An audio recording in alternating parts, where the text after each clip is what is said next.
Hello, everyone. My name is Lycasio Odelmo. I'm from MBAA 2021. For today, I'm going to discuss about the Chapter 7, which is the Introduction to E-Commerce.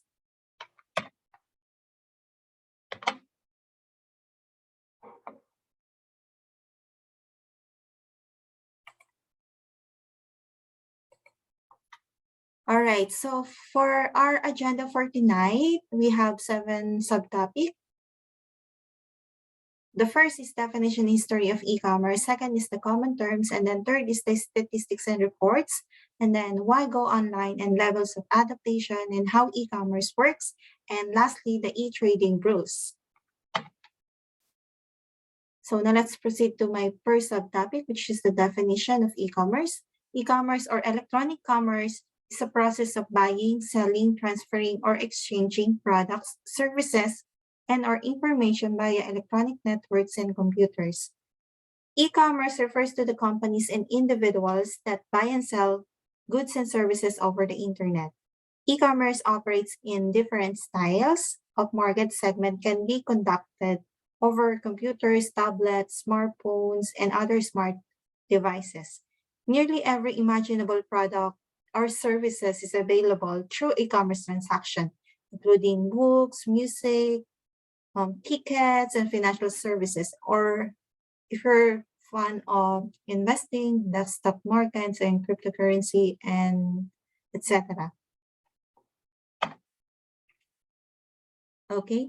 For the history of e-commerce, in 1970, e-commerce meant the facilitation of commercial transaction electronically using technologies such as EDI or the electronic data interchange and EFT, the electronic funds transfer, allowing business to send commercial documents like purchase order or invoice electronically.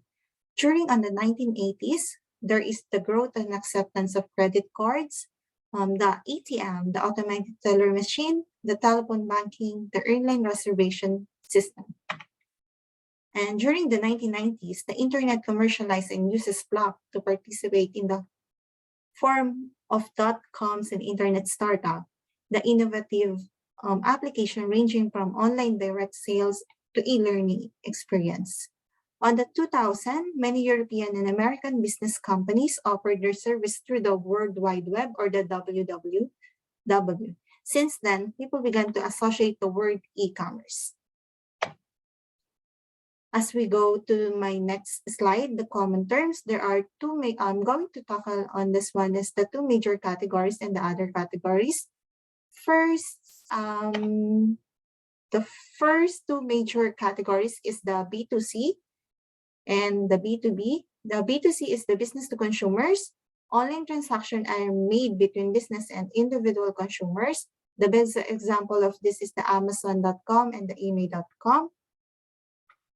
As I go further the discussion about the B2C e-commerce company sells directly to the product end user. Instead of distributing goods to an intermediary, a B2C company performs transaction with consumers that will ultimately use the goods. This type of business model may use to sell products. Best example of this is your local sports tools or equipments. Second is the B2B or business to business. Business makes online transaction with other businesses. B2B, similar to B2C, an e-commerce business can directly sell goods to a user. However, instead of being a consumer, that user may be another company. B2B transactions are often entail larger quantities, greater specification, and longer lead time. The company placing the order may also have the need to set recurring goods if the purchase is recurring manufacturing processes. Okay. For the other categories, the consumer to consumer, this is selling and buying goods and services via consumer to consumer transaction. And then the mobile e-commerce or the m-commerce, this is selling products and services through the use of smartphones or any wireless devices.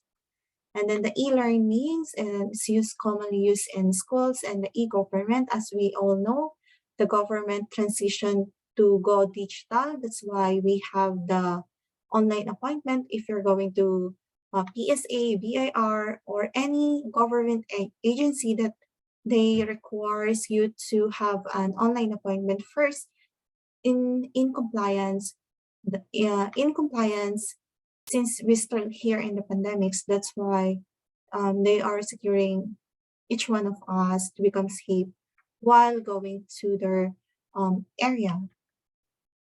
Okay, now I'm going to share some video for you to further understand to give you an idea what is e-commerce. Okay, so let's watch this one.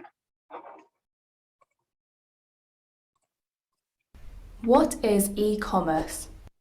E-commerce is quite simply the purchases of goods and or services via the internet. To date, over 40% of all internet users have made an online purchase, spending almost $1.5 trillion a year. E-commerce is split into 4 categories. Business to consumer, B2C, is what most people think of when they hear e-commerce. Remember when you bought that new t-shirt or that book from Amazon? That was you participating in B2C e-commerce. Consumer to consumer, C2C, is when goods are sold between consumers through internet marketplaces or online classified ads. eBay and Gumtree are prime examples. Consumer to business, C2B, involves you as a consumer providing a product or service to an organization. For example, a blogger may review a certain product for a business and be paid in goods or direct payment. Business to business, B2B, where business is conducted between 2 companies. A good example of this market is us. P-Soup Digital offers a range of services and sells these services to other businesses. Marketing made clear. P-Soup Digital. Everyone loves spreadsheets. Actually, they don't. But check this out. Okay. As you're already done watching the video, now let's proceed to the next topic, which is the statistic and report.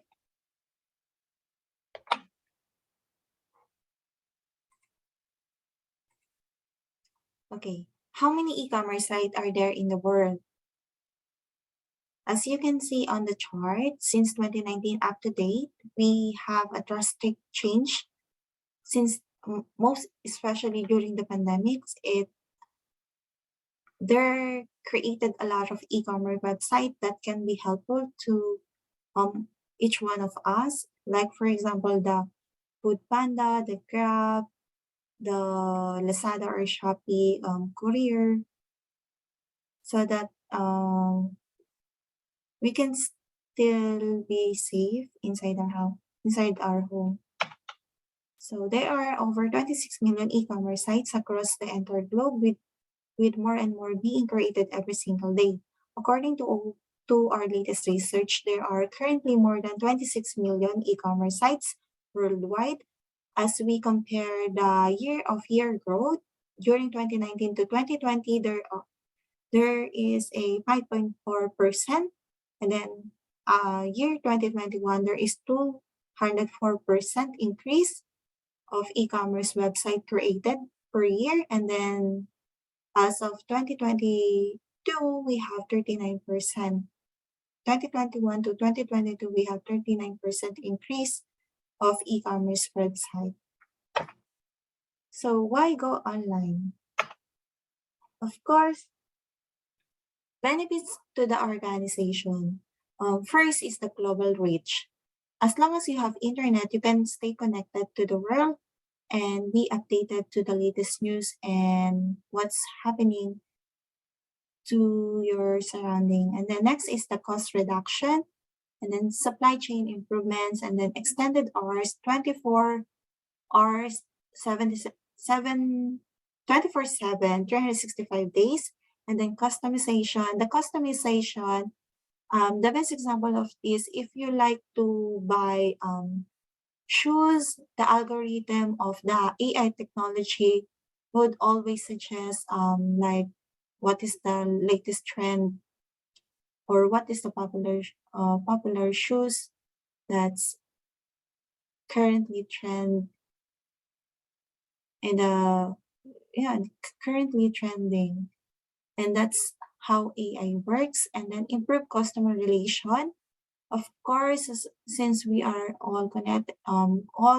connected, just one chat away, and then there's a lot of customer really appreciate the prompt response on their queries or concern in regards to the service that they get from the system. And then more products and services, cheaper products and services, and then instant delivery, and then information availability, participation in auction. So that is the benefits to the organization and using the e-commerce to their business. Second is the advantage of e-commerce. E-commerce provides a seller with global reach, and then electronic e-commerce with some substantially lower the transaction cost. It provides quick delivery goods with very little effort on part of the customer. On the other great advantage is the convenience it's offer, the 24/7. And then electronic commerce also allows the customer to do business to be touched directly without any intermediaries. This allows for quick communication and transaction. It also gives a valuable personal touch. And then, of course, if there's an advantage, there is also a disadvantage of e-commerce. First is the startup costs of e-commerce portal are very high. Most businesses really think of this one because if you're going to buy an app or a website, it is way expensive compared to the traditional way of doing the business. And then although it may seem like sure thing, the e-commerce industry high risk of failure. Um, the business, it is not only they buy the e-commerce website at once. They have a monthly maintenance or yearly subscription. Those are expenses continuously as just to secure that they also provide or they satisfy their customer or to meet the customer satisfaction. And the next, at times of e-commerce can feel impersonal. Yeah, sometimes just since it was online, the system can create a auto reply to the concern of the customer. Like for example, if the customer is asking for the price, he or she can just tap for a certain icon and then the answer will send to the customer. Sometimes it felt like the customer just talking to a robot. And the next one is the security in another area of concern.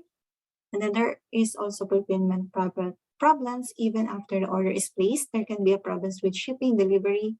Yeah, most of us experience it, most especially if you're a fan of ordering in Lazada or Shopee. The ano is yung expectation versus reality. Okay, on my next topic, the e-commerce adaptation level. Since we came from different generation era, so we have that how do you call it, the gap in understanding the technology. For the stage zero or the non-adapter, when using in the traditional business to most advanced business, sometimes they having problem with this one. So e-commerce, if you're planning to convert your business to e-commerce, it should be it's a process of brainstorming within the team or within the management.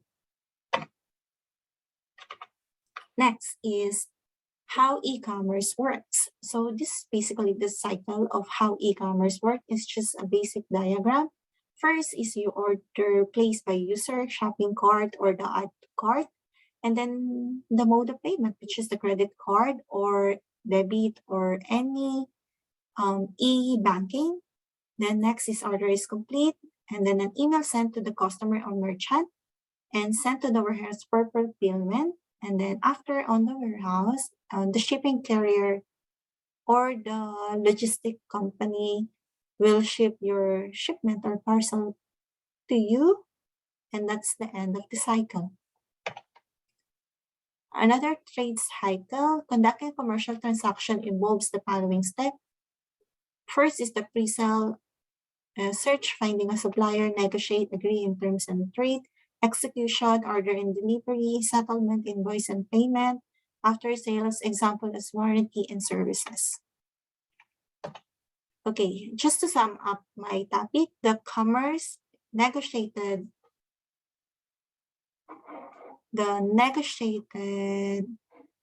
just wait for a while.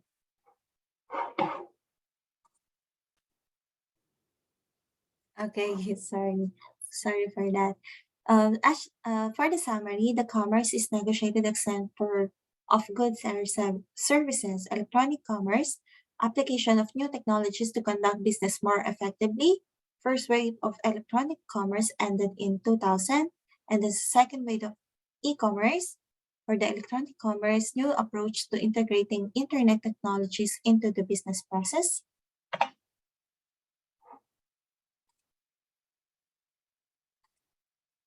Okay, using e-commerce business have created new products and services, improved promotion, marketing, and delivering existing offering. The global nature of electronic commerce leads to many opportunities and few challenges. To conduct electronic commerce across the international border, you must understand the trust of cultural, language, and legal issues. Just to share the key takeaways on this topic, e-commerce is a buying and selling of goods and services over the internet. And then the second one, it is conducted over computers, tablets, smartphones, and other smart device. Also, anything can be purchased through e-commerce today. For this reason, e-commerce is often highly competitive. It can be substitute to a brick and mortar stores, though some businesses choose to maintain both. And then lastly, e-commerce operates in several market segments, including business to business, business to consumers, consumers to consumer, and consumer to business. So if you're planning to do e-commerce, there's a lot of type of things. There's a lot of types of e-commerce you can do.